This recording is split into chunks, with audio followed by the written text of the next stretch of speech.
Good morning, students. Today we will start with the topic how does nervous tissue cause action. Right. Last time we have covered how are these tissues protected. Today we will start with how does the nervous tissue cause action. Here we will learn about nervous system, how it is functioning. In nervous system, first the information.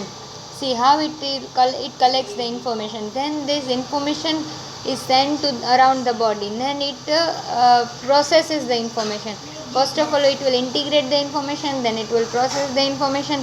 Then it will decide that what to respond to this particular information. Then the mind will or brain will think if such things has happened in past or not.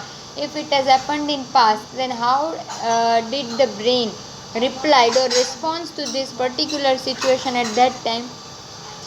He will recollect that in his memory, and then again the brain will reply or respond to a particular organ for the response. In such a way nervous tissue will act. In all these particular things, it is these responses are these responses are conveyed through various impulses, either electrical or the chemical responses, right?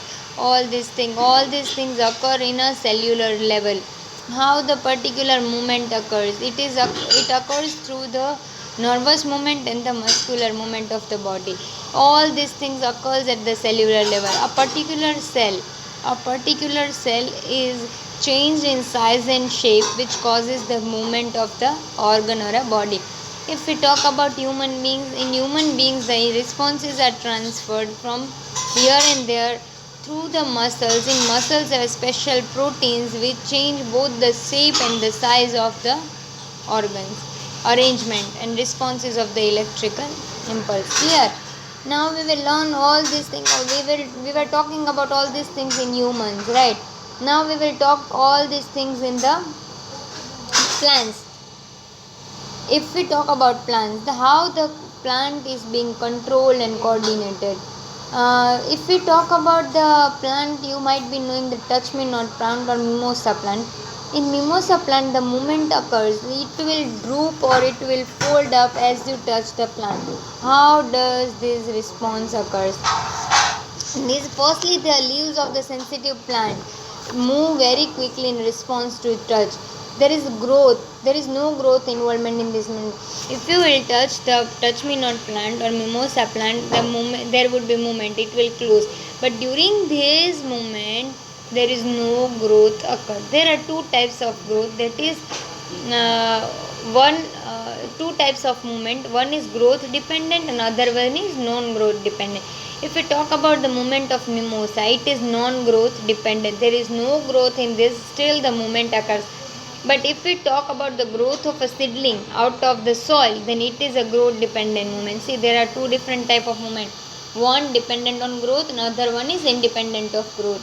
Movement of mimosa plant is a non-dependent or independent of growth, whereas the movement of seedling is dependent on growth. If we talk about immediate responses to stimulus, how this occurs. If we talk about responses, then if you touch a particular leaf, then it will move, it will respond to touch. How it occurs? It occurs with the help of movement of water from one cell to another. The movement of water from one cell to another causes the response.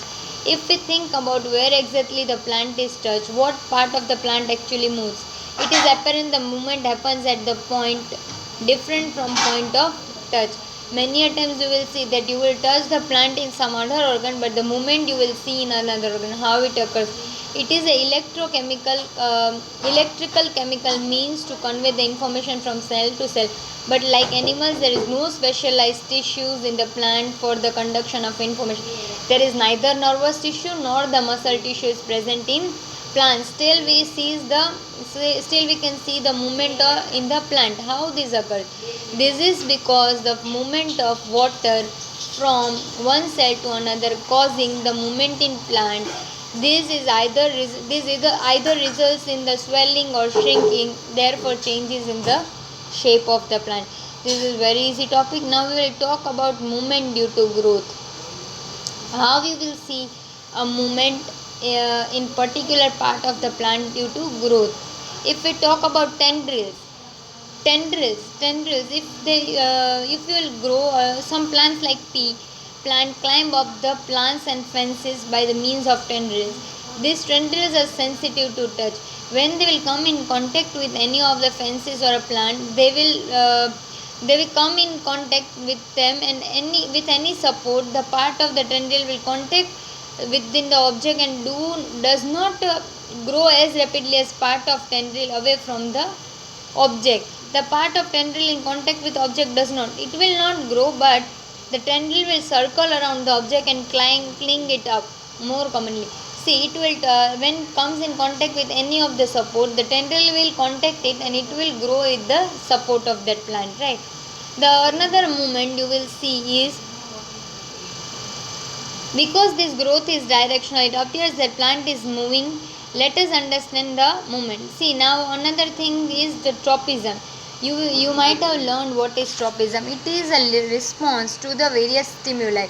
If the plant will grow in response to light, on the side of the light, if sunlight is coming from this light, plant will move like this. The movement would be turned like this type of movement towards the stimuli. Light is a stimuli, means a triggering factor through which the movement occurs. So if we talk about the movement or the movement of plant towards the stimuli is known as tropism. But if it occurs through the light, then it is phototropism. If it occurs due to chemical response, then it is chemotropism. If it occurs due to gravity, that is geotropism. And if it occurs with the help of water, then it is hydrotropism. Now I will give you one example for the particular thing. See, if we talk about phototropism, each and every plant grows towards the light, that is phototropism. Now if the stem grows in positive direction, upward direction, away from the soil, away from the gravity, then it is negative geotropism. But if the roots grow towards the soil, towards the gravity, then it is positive geotropism. Geo means towards the gravity. Now if we talk about chemotropism is something, pollen grain grows a pollen tube towards the ovum or egg in the plant, then it is a chemotropism. Some chemicals are released during that, so it is chemotropism. But if we talk about hydrotropism, the movement of root, the growth of the roots, fibrous roots in the soil towards the water, is a hydrotropism thing. Clear? All these are the tropism movement. But if we talk about plant growth, it is not as fast as humans, and it is not responding in the fast way. We will mimosa is something very different, right? It occurs in a different way. But if we talk about growth in humans, our fingers and nails, our hands are growing in a particular fashion. It is not at all growing haphazardly. So it is a response, or it is a stimuli. If fast response, if something we touch, if we touch a hot object very fast, our hands will move. It is a fast response. So there is a transmission of the impulses would be very fast, and the responses which we will get will also be very rapid, right? Electric impulse are excellent means for this. Electrical impulse are very fast and it will give a fast response. Firstly, they will reach in nervous tissue. We know that the impulse will reach to the brain will collect the information, then it will interpret, then it will decide from the past experience, then it will respond back to muscles, and now muscles will act. Then also it is very fast. But electrical impulse is generated in cell and transmitted. The cell will take some time to reset the mechanism before it generate and transmit impulse.